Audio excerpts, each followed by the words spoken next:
X Design, 50 Years of Signs, Symbols, Banners, Logos, and Graphic Art by LGBTQ by Andy Campbell. As the book title suggests, this novel discusses signs, symbols, banners, logos, and graphic art representing the LGBTQ community. The book is sectioned into different time periods.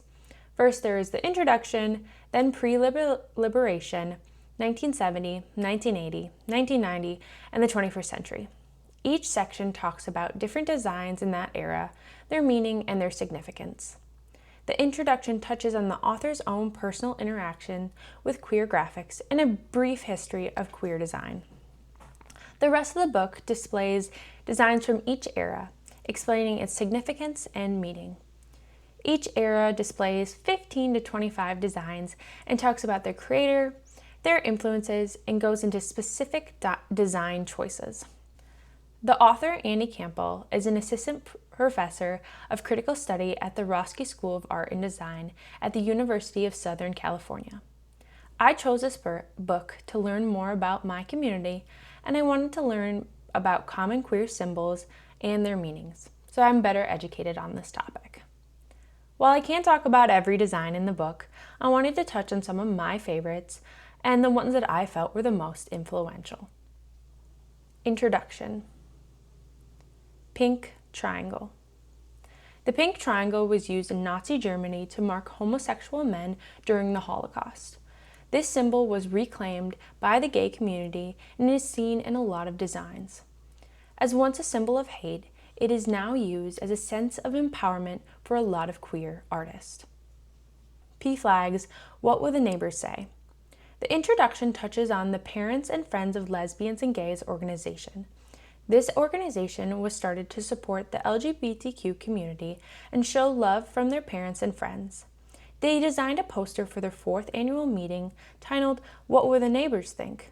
This poster pokes fun at suburban neighborhoods while also raising the question of what other people will think if you have a queer family member. The question marks in the other houses also signifies that you don't know what's going on in other people's houses, and they may also have queer family members. This poster is a way to show that you are not alone and there might be other people in your community who have the same things going on. I had never seen this poster before the book, and I absolutely adore it. Pre-liberation. SIR's Pocket Lawyer. The SIR's Pocket Lawyer, or the Society for Individual Rights Pocket Lawyer, was created by an organization with the same name, founded in 1964.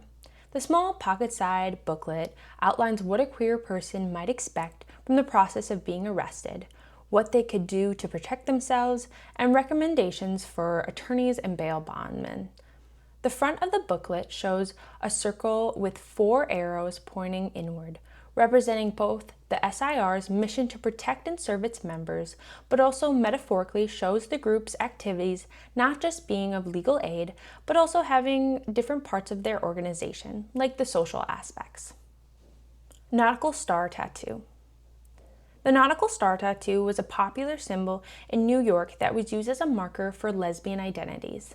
It was described as a star tattoo on the top of the wrist, which was usually covered by a watch, and it is regarded as one of the first symbols that didn't rely on a butch femme stereotype.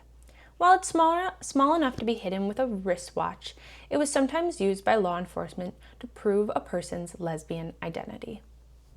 The 1970s. Gilbert Baker Flag.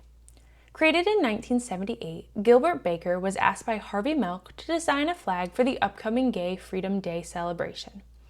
Baker would go on to create what is commonly referred to as the Pride flag. First created with 8 colors: hot pink for sex, red for life, orange for healing, yellow for sunlight, green for nature, turquoise for magic or art, indigo for serenity, and violet for spirit. Dyed and sewed with cotton fabric, Baker would create a flag that would represent the gay community for years to come. The 1980s. The AIDS quilt.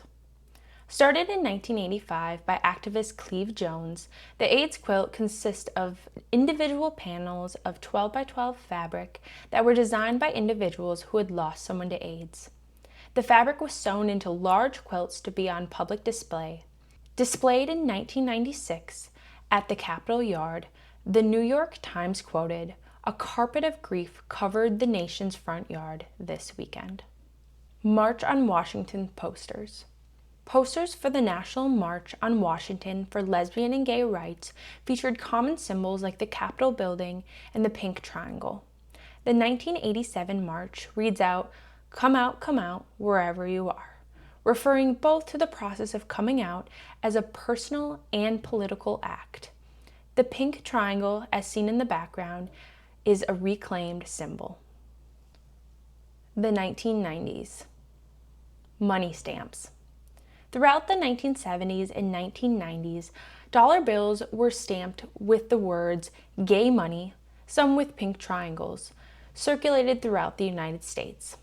The movement demonstrated how the queer community helped the economy. Frank Kells was known for helping along this movement, creating 70 rubber stamps that had the words "gay money" on them and handed them out to local gay and lesbian business owners to stamp on their bills.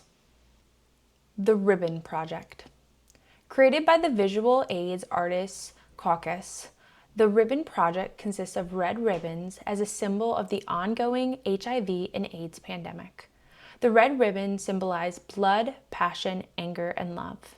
Publicly displayed at the 1991 Tony Award, the Ribbon Project remains one of the most visibly recognizable symbols of the ongoing AIDS pandemic. 21st century. Gilbert Baker typeface.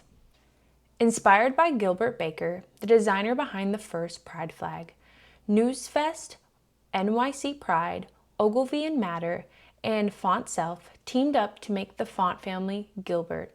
This font is free and under Creative Commons license, which allows sharing and adapting the fonts. Pride flags.